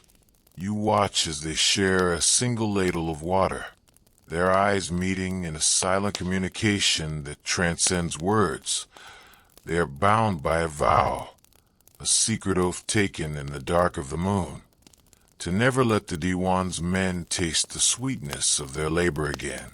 You feel the weight of that vow, a cold, hard stone in the pit of your stomach, and you realize that the curse of Kuldhara is already being woven into the very water they drink. The name Salim Singh is no longer whispered. It is a presence that permeates the very air, a miasma of greed and cruelty that has poisoned the land. The Diwan has grown increasingly erratic in his demands, his obsession with the chieftain's daughter now a full-blown madness that consumes his every waking thought. He has sent his honor guard to camp outside the village gates, a circle of steel and silk that is intended to intimidate the Paliwals into submission. But as you watch the villagers go about their daily tasks, you see that they are not intimidated. They are indifferent. They have already moved beyond the reach of his power, their spirits already dwelling in the deep desert where no tax collector can follow. We find ourselves in the village temple one last time, but the atmosphere has changed. The air is cold, and the smell of incense has been replaced by the dry, metallic scent of the desert. You see the priest sitting on the floor, his eyes closed, his hands resting on a large, flat stone that has been inscribed with the names of the 84 villages.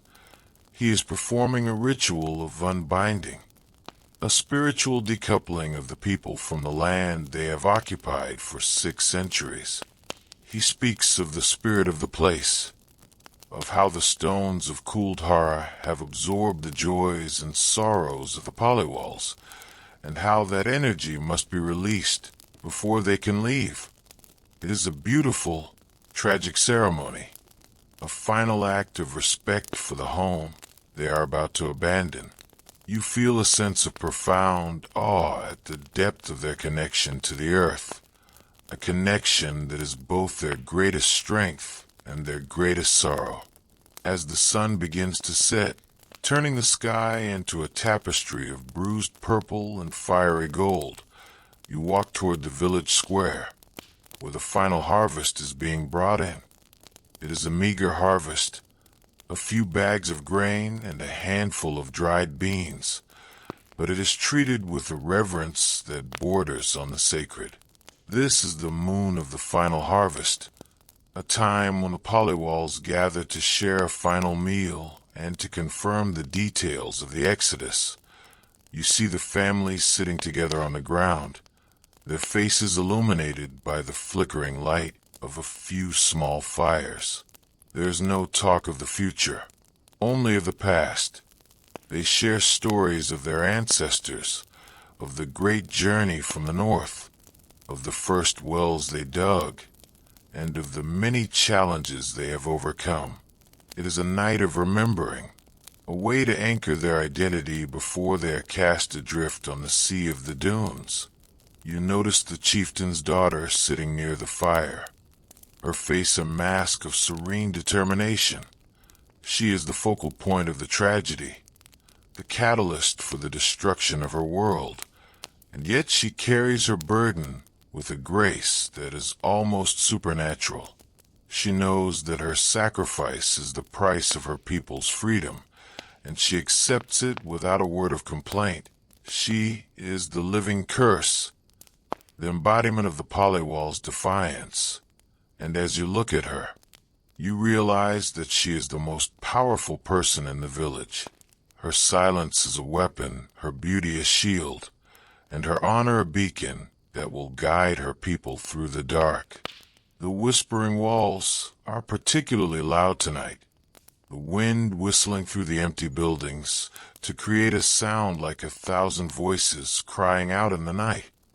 It is a haunting, evocative sound, a sound that makes the hair on your arm stand up and your heart beat with a slow, heavy rhythm.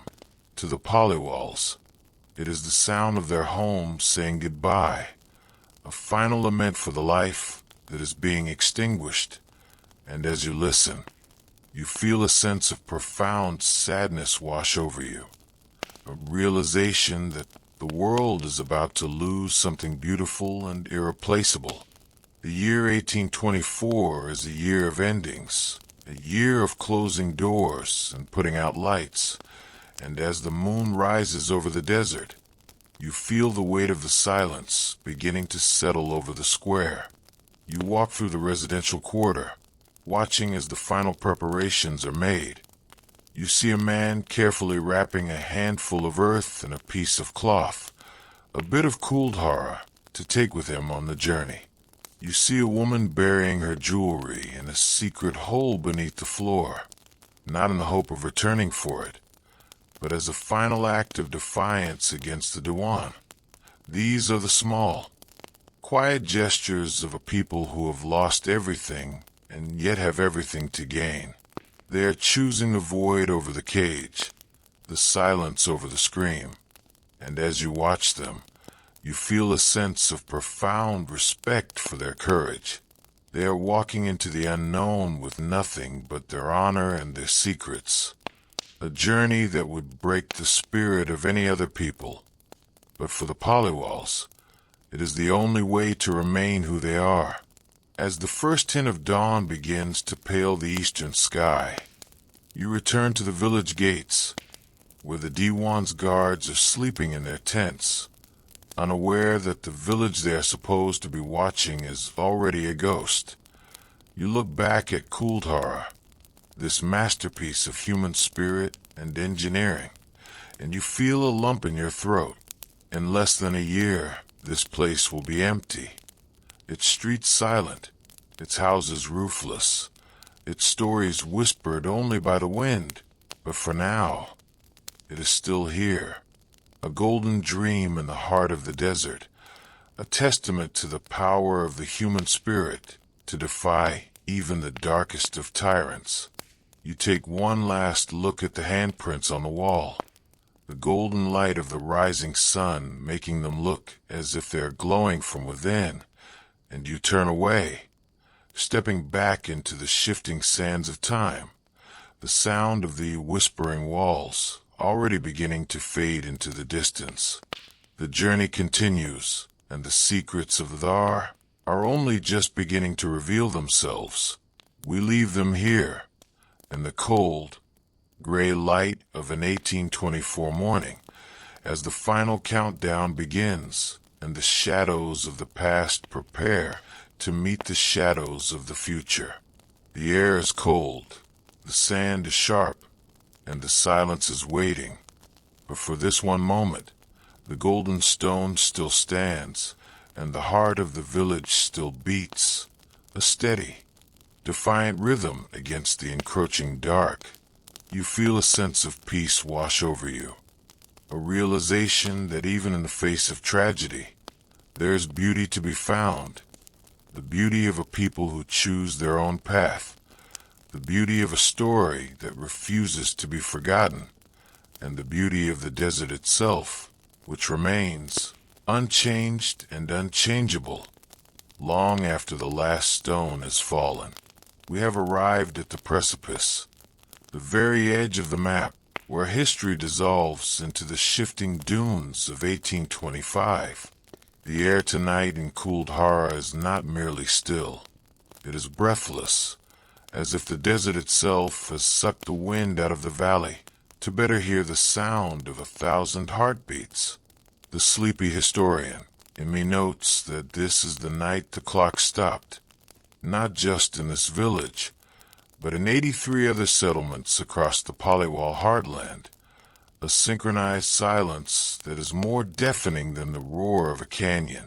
You stand in the center of the square, and the golden sandstone houses, which we have watched glow for hours, now look like hollow teeth under the cold, clinical light of a moon that seems too large, too bright, for a world this fragile.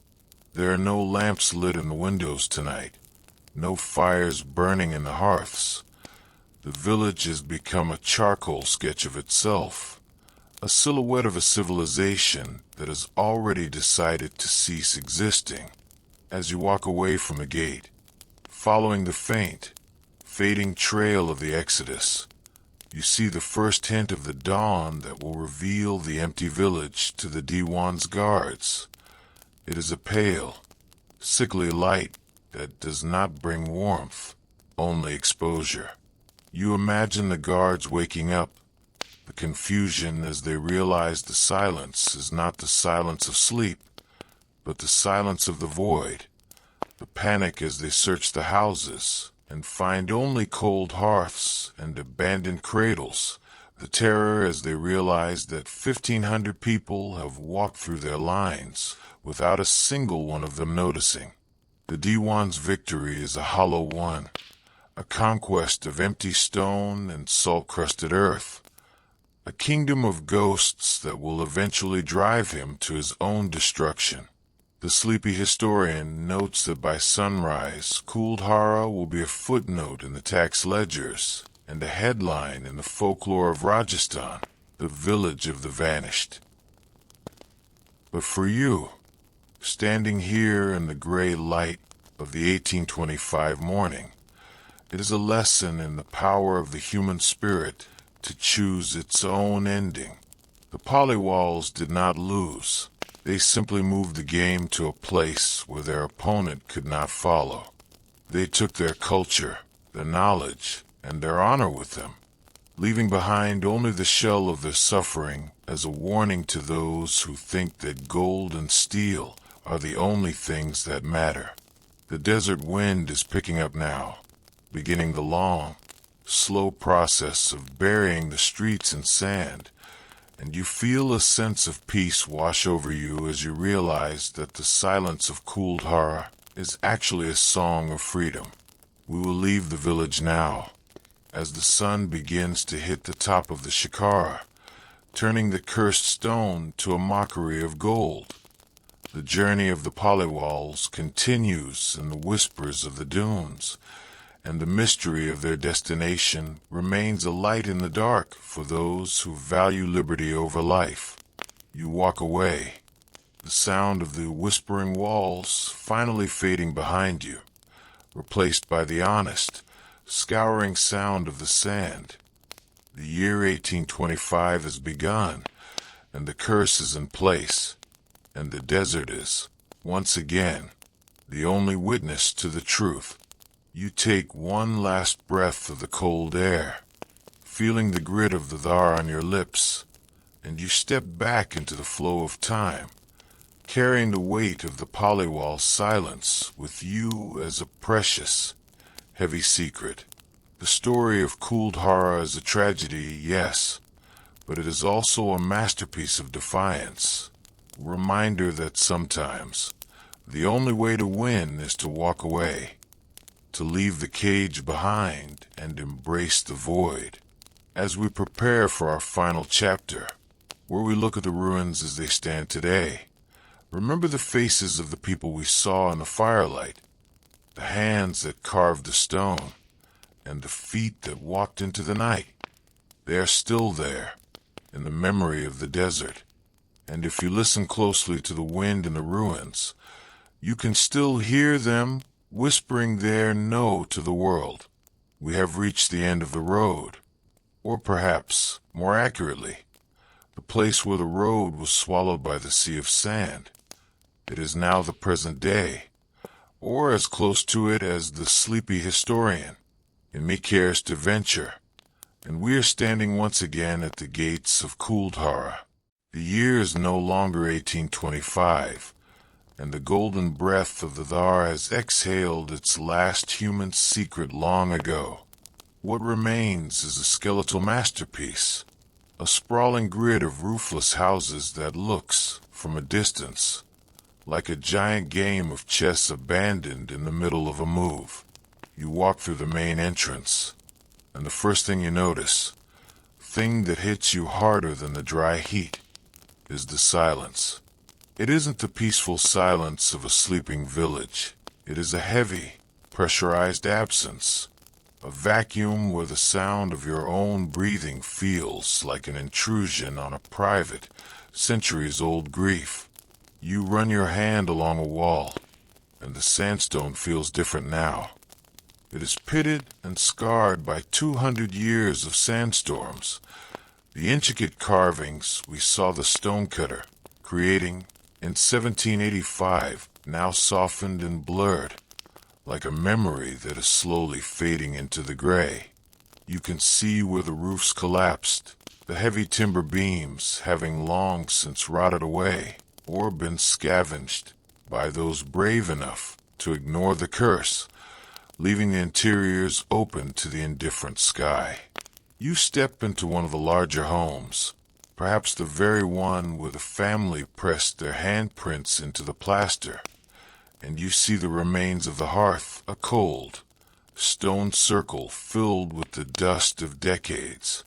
There is no smell of wood smoke here, no sound of children's laughter, only the low, persistent whistle of the wind as it whips through the empty window frames, playing the whispering walls like a broken instrument.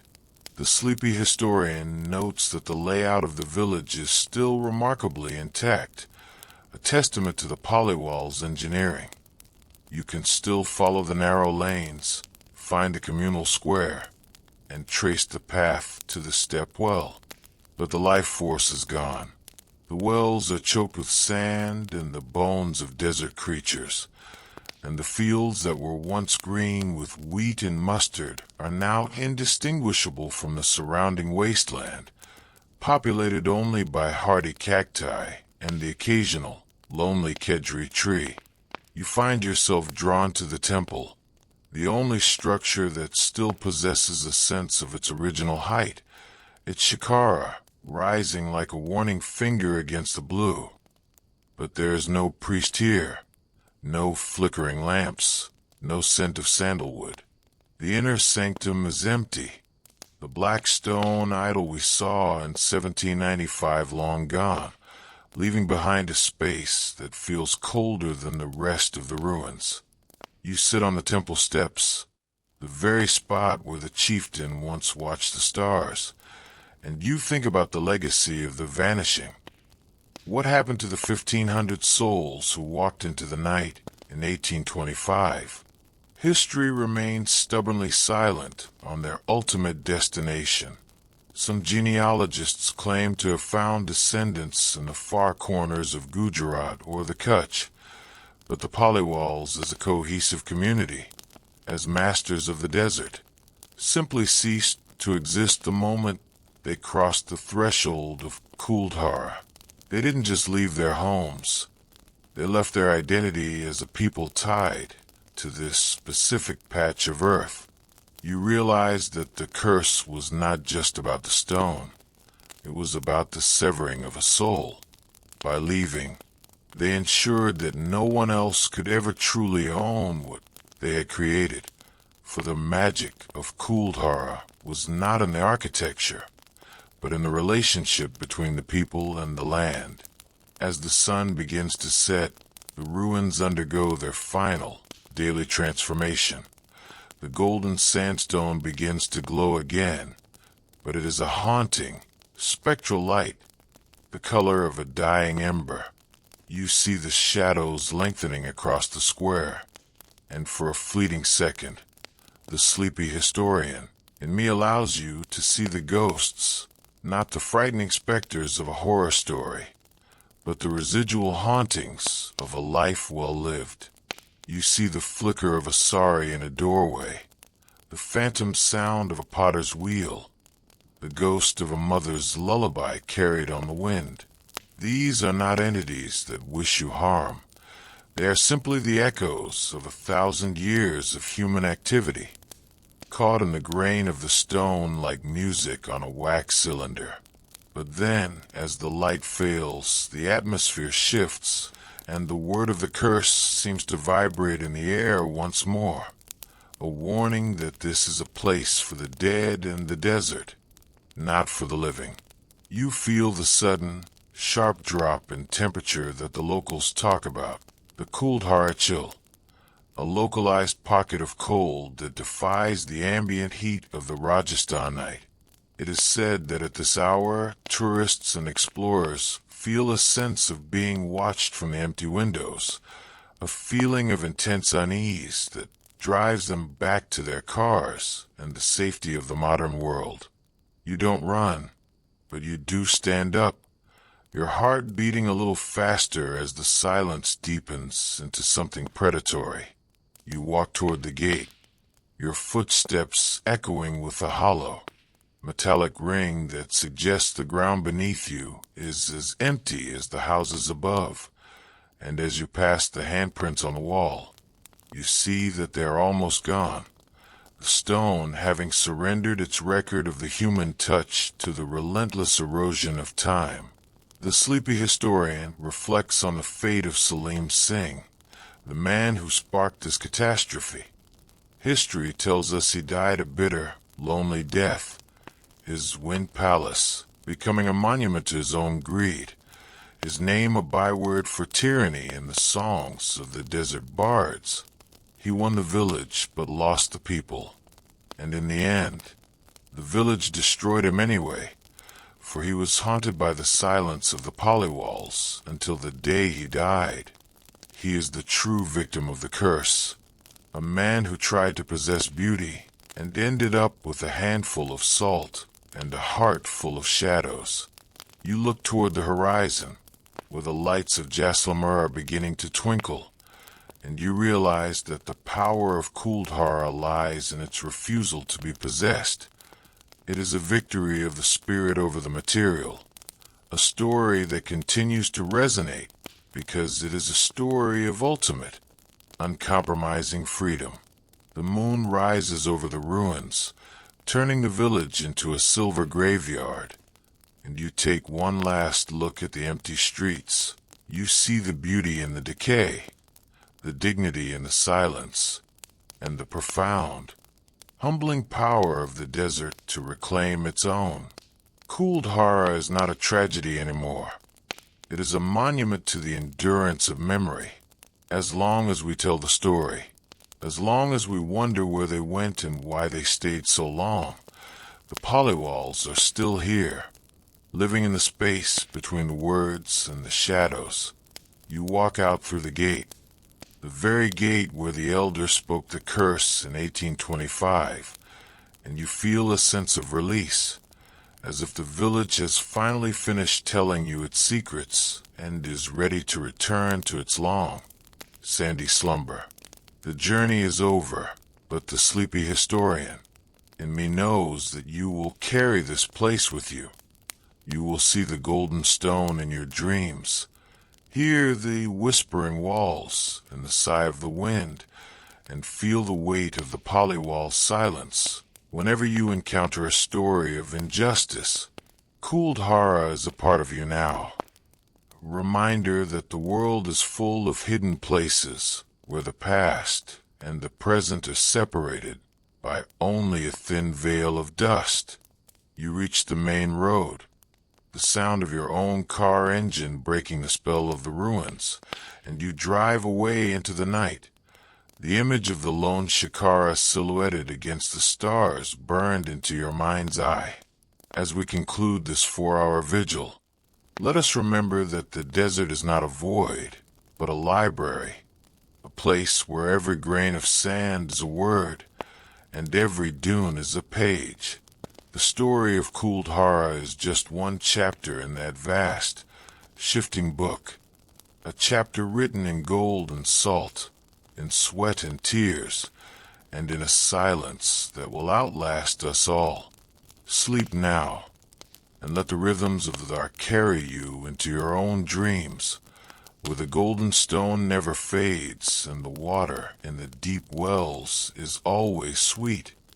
For in the realm of the imagination, The Paliwals are still home, the fires are still warm, and the curse is just a story told by a world-weary historian to pass the time until the dawn. Good night, traveler. The desert is watching over you, and the ghosts of Kuldhara have finally found their peace.